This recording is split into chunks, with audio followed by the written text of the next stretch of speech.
Hello, Q-Citizens! Ang bilis ng panahon.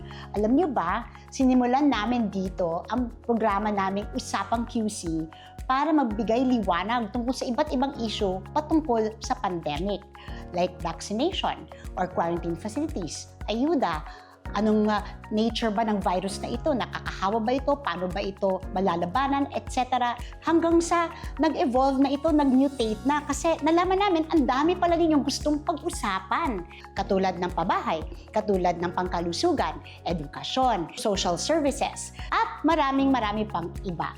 Kasi ang importante dito sa Quezon City, gusto natin labanan ang fake news. Gusto natin mabigyan ng sapat na kaalaman ang bawat Q-Citizen para gumawa ng mga maayos at matatalinong mga desisyon sa buhay at para makuha ninyo ang mga serbisyo na karapat-dapat ninyong matanggap.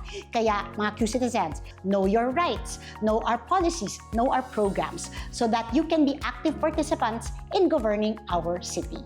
At kaya ngayon, after 5 years, tuloy-tuloy pa rin ang Usapang QC. Kasi marami pa rin tayong kailangan pag-usapan.